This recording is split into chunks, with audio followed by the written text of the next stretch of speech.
everybody, it's Femtrooper, and today I'm going to be talking about Kirby and the Forgotten Land.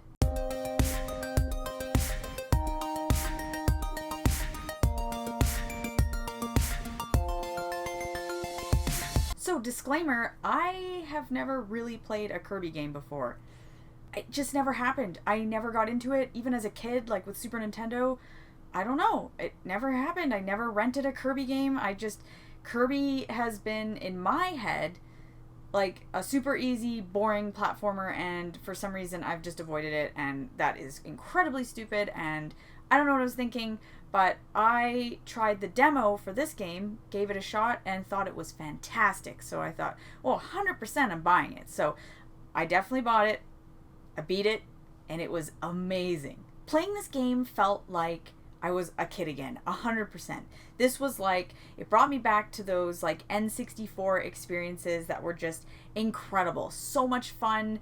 It has a mix of sort of 2D and 3D type platforming. It is linear. It's not a world you can just explore and do things in. You are going on a linear path, but it feels like a 3D open world, even though it isn't. So it had a really good vibe to it. I found that it had the perfect mix and blend of slow-paced exploration and then really fast-timed platforming type stuff. If you like really fast, like, Mario, Donkey Kong type platformers, there's stuff in here for you. But if you're more chill and you like say Yoshi's Crafted World, those kind of games that are a little bit more slow and just kind of easy going, there's a little bit of that in here too. So I found that it was a good mix, because if you like one or the other, you're going to get what you want out of this. So it was just a really good blend. I was so happy with the way it turned out. Really good level design, really imaginative, really interesting power-ups for Kirby. Absolutely loved it.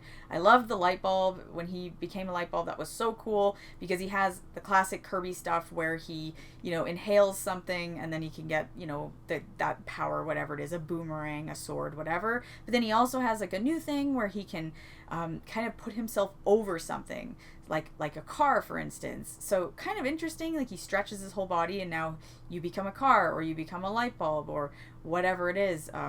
Could be anything, like a shelf, whatever, a vending machine. It was really cool. I thought it was really creative, and I will comment, because I don't think anyone has mentioned this in any reviews I've seen, but the cinematography sometimes in this game was outstanding. Incredible.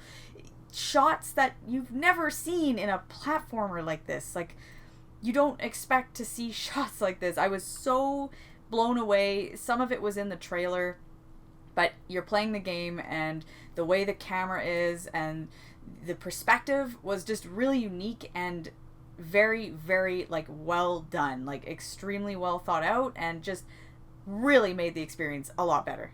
Everything about this game is pretty much solid. I will say that here. I think the only negative thing I've seen from some people is that it is fairly short and it's not that hard. There are 2 difficulty modes. There's a really easy one, and I didn't play on that one. I thought, no, I think I can do the hard mode, which is not really that hard. Although I will say the final boss is a challenge. It's not, you're not just going to walk in and beat it. So I was really happy with that, to see some challenge here, because I like challenge in my platformers. I think I've mentioned this before. I don't really like challenge in JRPGs. I really just like, cruising through a story. But with platformers, I actually do like some amount of challenge. Not where it's absolutely, I don't want like Dark Souls level hard in my platformers, but I do want some amount of challenge.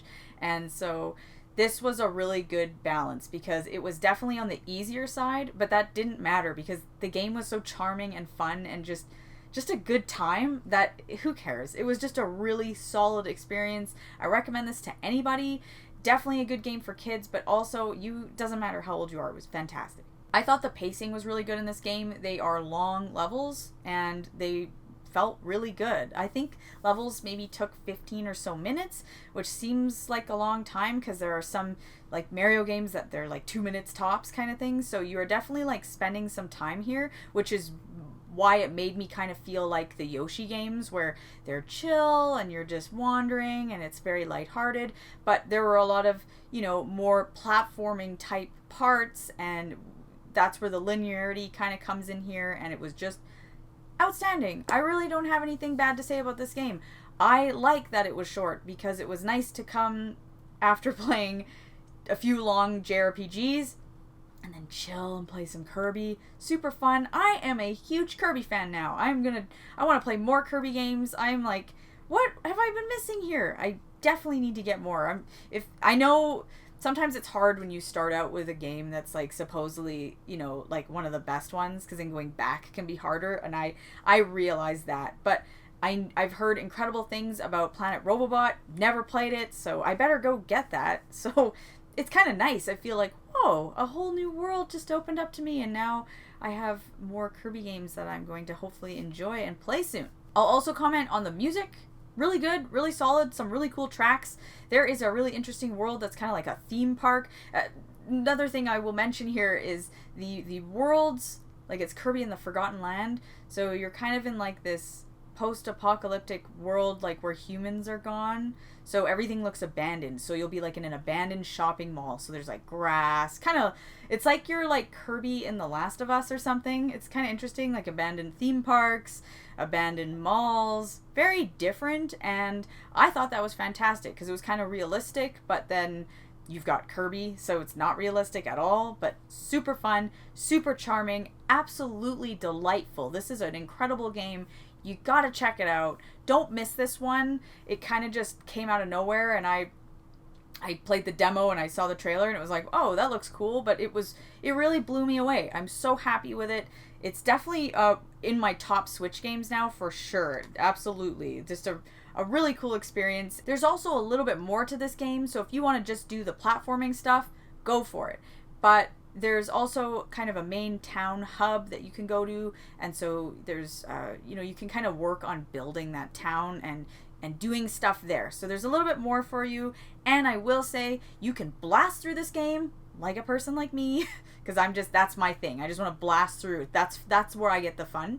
But some people want to collect everything, and there is a ton of stuff to collect here. So if you want to get every single little thing in a level, like, you will have way more than the hours I put into this. Like, if you're like, oh, it was a short game, not if you do that. I like that there's something for everyone here. If you're somebody like me and you just want to play platformers and just blast through, you're good. And if you want to collect every single little thing, you're good too. There's the right amount of difficulty, the music is great, the art is great, damn, the cinematography was fantastic, the gameplay is super fun and charming and just really adorable, but also hardcore. Great. What a fantastic game. That's really all I have to say about Kirby, guys. I just wanted to come and say my thoughts on it because I beat it. I'm super happy about it. It's fantastic. It's definitely a game that maybe in the future when I've forgotten about it, I'd replay, because I really enjoy replaying platformers. I kind of give it 5-10 years and then I go back and it feels like a completely new game. So that's something I'll do. I never do it with JRPGs, but sometimes I'll replay a platformer because it's been so long. It feels fresh again because they're just so many different levels. It can be a good time to replay. And there is a co-op mode, so you can play kind of like couch co-op with a friend, so that option is there as well. This game kicks ass. That's everything for today, guys. I will see you in my next video. Have a great day.